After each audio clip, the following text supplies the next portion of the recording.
அல்லாஹ் ரப்புல் ஆலமீன் அவன் தரப்பிலிருந்து வரக்கூடிய அந்த புகழ் எப்போ வரும்டா, அவன் உள்ளத்துல 4 பேருக்கு உதவணும், 4 பேருக்கு பிரயோஜனம் தரணுன்ற அந்த ஒரு தாட்ல அவன் வாழ்ந்தான்னா நிச்சயமாக அல்லாஹ் அவனுக்கு தருவான்.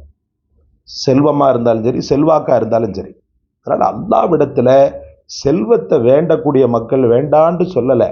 அதை நீங்க வேண்டும் போதே அல்லாஹ்விடத்துல கேளுங்க, 4 பேருக்கு உதவுற மாதிரி எனக்கு கொடு இறைவா, 4 பேருக்கு தர்மம் பண்ற மாதிரி எனக்கு கொடு இறைவா, உன் ஹஜ்ஜ பார்க்கக்கூடிய பாக்கியத்தை எனக்கு கொடு இறைவா, உன் காபத்து ஷரீஃபை உனது நாயகம் ஸல்லல்லாஹு அலைஹி வஸல்லம் அவங்கள பார்க்கக்கூடிய அந்த தௌஃபீக்கை எனக்கு நீ தரணுன்றதுக்காக நான் செல்வத்தை கேட்கிறேன்னு அல்லாஹ்விடத்துல துஆ செய்வதோடு இந்த வசீஃபாவை நீங்க அல்ஹம்துலில்லாஹ் ஓதுனீங்கன்னு சொன்னா ஒரு பெரிய வெற்றியை அல்லாஹ் உங்களுக்கு தருவதற்கு காரணமாக அமையும். கிட்டத்தட்ட 101 முறை ஓதுங்க. ஓதி ரப்பிடத்துல நீங்க கேட்கக்கூடிய துஆ வேல்யூபிளானது, உங்களை செல்வ நிலையில் உயர்த்தக்கூடியது, பதவி பட்டத்தை தரக்கூடியது. பிஸ்மில்லாஹிர் ரஹ்மானிர் ரஹீம். கண்ணியத்திற்கும் மதிப்பிற்கும் உரிய எல்லாம் வல்ல அல்லாஹ்வின் நல்லடியார்களே, ஒரு மூமினை அல்லாஹு தஆலா அந்த உலகத்தில் மதிப்பு மிகுந்தவனாக உயர்த்துவது, அவனை சிறந்தவனாக நல்ல ஒரு புகழுக்குரியவனாக அல்லாஹு தஆலா ஆக்குவது அல்லாஹ்வுடைய நியாமத்து தான். ஆனால் அந்த மதிப்பையோ புகழையோ அவன் விரும்பாமல் இருந்திருக்க வேண்டும். அல்லாஹ்வினால் அவனுக்கு வெகுமதியாக கிடைத்திருக்க வேண்டும். இவனாக தேடி சென்று அந்த பதவியையோ அல்லது புகழையோ அடையும் போது ரப்புடைய உதவி அவனை விட்டு நீங்கி விடுகிறது. ஷைத்தானுடைய ஆக்கிரமிப்பு அவனை தழுவி விடுகிறது. நான் தான் அப்படின்ற அந்த மமதையோடு பிரௌனியத்தாக தெரிவார். காரூன், ஹாமான், உபை இப்னு ஹலஃப், ஃபிரௌன் போன்றவர்கள் எப்படி மமதையால், நம்ரூத் இது போன்றவர்கள்லாம் எப்படி மமதையால் கெட்டழிந்து போனார்களோ, அதே போல புகழை விரும்பி ஒவ்வொரு காரியத்தையும் ஒருவன் செய்தானேயானால் நிச்சயமாக அவன் அழிந்தே போவான்.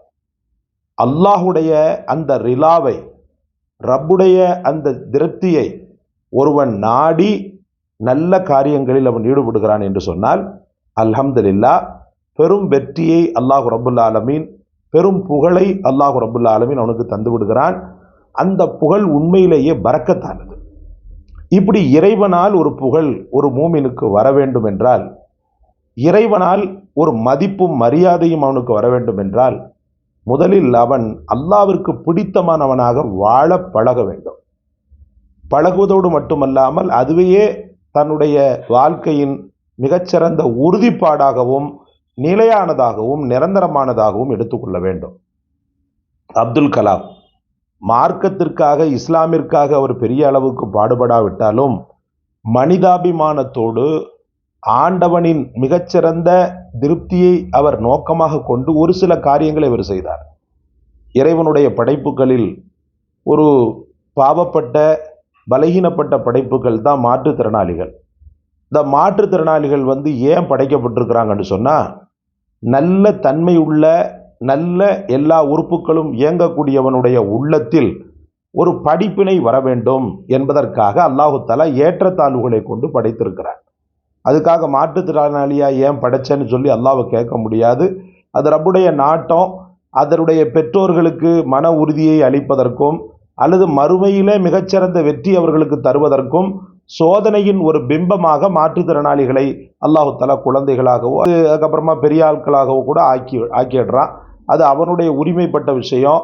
அதுல நம்ம எந்த காலத்திலும் கை வைக்க முடியாது.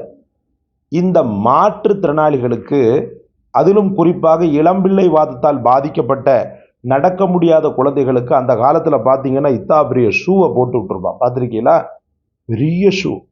அந்த ஷூவே கிட்டத்தட்ட 5 கிலோ இருக்கும்.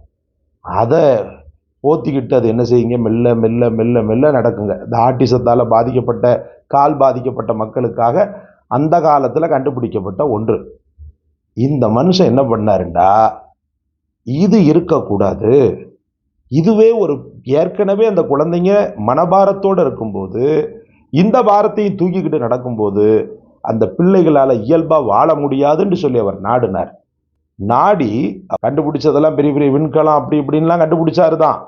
ஆனால் இந்த கண்டுபிடிப்புக்கெல்லாம் சுய சார்பாக இருக்கின்ற சூழலில் அவர் திறமையை வெளியில காட்டணுன்றதுக்காக இருக்கின்ற சூழலில் இந்த கண்டுபிடிப்புகள் எல்லாம் அவருடைய புகழை என்னமோ அப்படி இப்படின்னு சொல்லிட்டு காட்டுச்சு. ஆனா இந்த புகழை விட மேலான அல்லாவிற்காக அவர் செய்த அந்த ஒரு காரியம் அவரை எந்த அளவுக்கு பட்டவர்த்தனப்படுத்துச்சுன்னு சொன்னா, சிறந்த மனிதராக இந்த உலகத்துல காட்டுச்சு. சிறந்த விஞ்ஞானி அப்படின்றது புகழ், சிறந்த மனிதர்ன்றது அல்லாஹ் தந்தது. அவருக்கு என்ன செஞ்சாரு தெரியுமா? அந்த 4 கிலோ அந்த பெரிய பெரிய வெயிட் உள்ள அந்த இதெல்லாம் தூக்கி தூர எரிஞ்சிட்டு வெறும் 400 கிராம் எடையுள்ள குழந்தைகள் போடக்கூடிய, அதாவது அந்த இளம்பிள்ளை வாதம் பாதிக்கப்பட்ட நோயாளி குழந்தைகள் போடக்கூடிய ஷூவை கண்டுபிடிச்சு இந்த உலகத்துக்கு அறிமுகப்படுத்தினார்.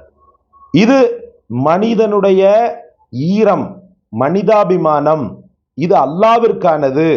அந்த ஒன்றை அவர் கண்டுபிடிச்சதுனால மக்களுடைய உள்ளத்தில் இன்னும் இஸ்லாம பிடிக்காத எதிரிகள் இருக்கிறான் பாருங்க, அவனுடைய உள்ளத்திலும் கூட நங்கூரமிட்டு மிகச்சிறந்த மதிப்பு மிகுந்தவராக அவரால் உட்கார முடிஞ்சதுக்கு காரணம் இந்த சேவை தான் சகோதரர்களே.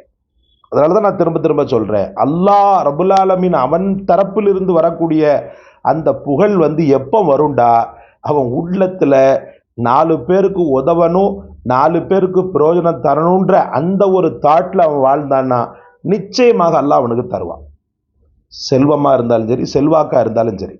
அதனால அல்லாஹ்விடத்துல செல்வத்தை வேண்டக்கூடிய மக்கள் வேண்டான்னு சொல்லல, அதை நீங்க வேண்டும் போதே அல்லாஹ்விடத்துல கேளுங்க, 4 பேருக்கு உதவுற மாதிரி எனக்கு கொடு இறைவா, 4 பேருக்கு தர்மம் பண்ற மாதிரி எனக்கு கொடு இறைவா, உன் ஹஜ்ஜை பார்க்கக்கூடிய பாக்கியத்தை எனக்கு கொடு இறைவா, உன் காபத்து ஷரீஃபை உனது நாயகம் ஸல்லல்லாஹு அலைஹி வஸல்லம் அவங்கள பார்க்கக்கூடிய அந்த தௌஃபீக்கை எனக்கு நீ தரணுன்றதுக்காக நான் செல்வத்தை கேட்கிறேன்னு அல்லாஹ்விடத்துல துஆ செய்வதோடு இந்த வசீஃபாவை நீங்க அல்ஹம்துலில்லாஹ் ஓதுனீங்கன்னு சொன்னா ஒரு பெரிய வெற்றியை அல்லாஹ் உங்களுக்கு தருவதற்கு காரணமாக அமையும். நஸ்ரும் மினல்லாஹி வ ஃபத்ஹுன் கரீம், நஸ்ரும் மினல்லாஹி வ ஃபத்ஹுன் கரீம், நஸ்ரும் மினல்லாஹி வ ஃபத்ஹுன் கரீம். திரும்பவும் சொல்றேன், நஸ்ரும் மினல்லாஹி வ ஃபத்ஹுன் கரீம். அல்லாஹ்வுடைய உதவியும் அவனுடைய வெற்றியும் உன் பக்கத்திலேயே இருக்கின்ற ஒரு சுப சோபனத்தை அல்லாஹ் சொல்லக்கூடிய அந்த வார்த்தையை கிட்டத்தட்ட 101 முறை ஓதுங்க. ஓதி ரப்பிடத்துல நீங்க கேட்கக்கூடிய துஆ வேல்யூபிளானது, உங்களை செல்வ நிலையில் உயர்த்தக்கூடியது, பதவி பட்டத்தை தரக்கூடியது. இந்த காணொளி உங்களுக்கு பிடிச்சிருக்கும்னு நினைக்கிறேன். பிடிச்சிருந்தா லைக் பண்ணுங்க, ஷேர் பண்ணுங்க, சப்ஸ்கிரைப் பண்ணுங்க. எல்லாவற்றையும் விட மேலாக இந்த வசீஃபாவை கண்டெடுத்து தங்களுக்கு சொன்ன எமக்காக துஆ செய்யுங்க. ஜஸாக்கல்லாஹ். அஸ்ஸலாமு அலைக்கும் வரஹ்மத்துல்லாஹ்.